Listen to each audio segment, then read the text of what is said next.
Well, in case you don't know, a lot of things are really happening in Nigeria that if you hear like this, it will shocktalize your mind and you will think maybe Nigeria doesn't have a living leaders, because a lot of things are really happening in that country. Well, under the Buhari administrations, many atrocities have been surfaces and a lot of people have not been saying anything about these atrocities. Let's take a look at the video. When you steal what you have borrowed, leaving your predecessor to pay, it's either called aluta continua or undocumented severance. Absolutely. Finance Minister Zainab Ahmed on Wednesday last week announced that Nigeria has received $800 million from the World Bank to share to 50 million Nigerians as palliative before petrol subsidies are removed in June. Wow.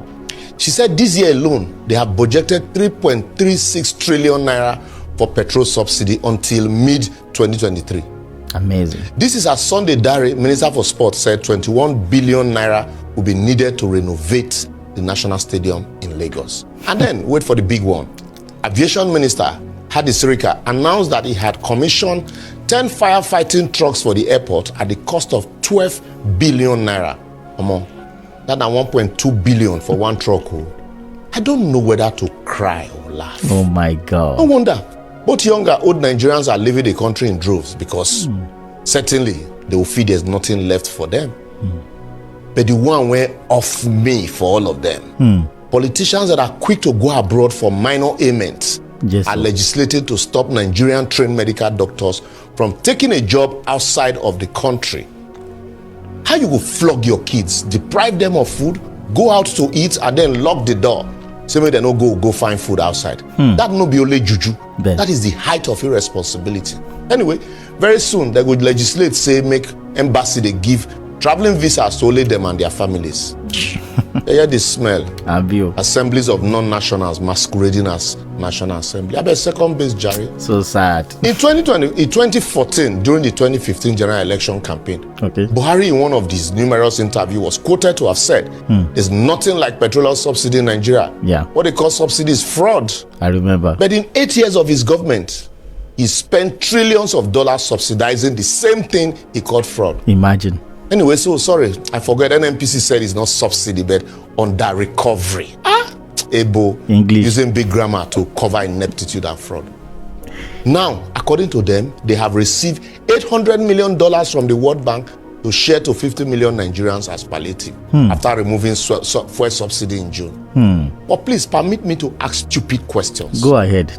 How many times Buhari government will remove subsidy? It tire me. Remember, in 2016, they removed subsidy. As announced by Ibe Kachuku, then Minister for Petroleum, and said they have budgeted, money for cushioning. What happened to that one? I tire. If you know remove subsidy in 8 years, why dash a new government subsidy remover a month after the end of your administration? How did they determine those poor citizens? Because despite the poverty all around me as a community leader, I've never seen any beneficiary of these social investment interventions. If you are stopping borrowing for consumption, why borrow to share for consumption? Even if that is the condition for the money, won't you reject it? All the money they showed us, the Vice President, Professor Yomi Oshibanjo, was sharing in various markets during election. How has it eradicated poverty? Another one is in a country that is the poverty capital of the world with more than 133 million Nigerians living below poverty line. How did they conduct the registration to arrive at 50 million people as beneficiary? How much will each person get that will actually cushion the impact of subsidy removal?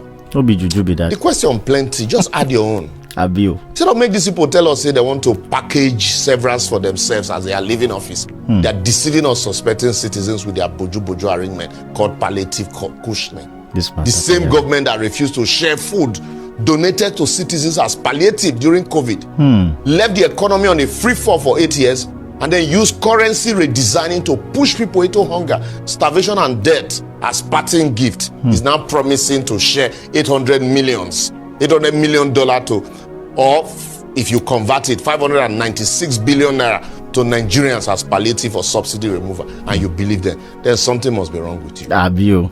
I will therefore advocate the transition committee should immediately stop that disbursement and join hands in reviewing the terms and conditions of the grant or loan. After all, they never tell us whether it's a loan or grant.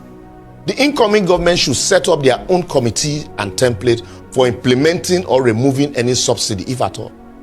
They should refuse to be browbeated into it by the government that was so much in a hurry to push that redesigning down our throat despite the hardship. And also now, the governors, please, this is the time we are calling on you again. You should approach the Supreme Court like you did during the Naira redesign to stop any last-minute cash sharing. Considering the fact that the economy is fragile, mutual trust is broken, and tempers are high. Okay. Lastly, the incoming administration should not be in a hurry to bite this bullet of subsidy removal without a thorough investigation into it and understanding of the nuances. Yeah. I don't talk my own. Abio. Well, that's where we anchor for today. For previous episodes, simply follow us on all our social media platforms. Thank you, bro. Showing on your screen, like and share. Thank you, bro. Eternal vigilance is a price you must pay for freedom. The struggle, not a looter, must continue. Imagine that this Nigeria where we dey serve, our eyes have to clear because a lot of things are really happening in our government that need urgent attentions. Our leaders are really pushing the Nigerians to the wall, and one day will come when Nigeria go turn back and their eyes go also clear. Anyway, don't forget to follow our page and share this video to other people out there. It's your boy Wahala. May God bless you as you do so. See you in another video. Peace out.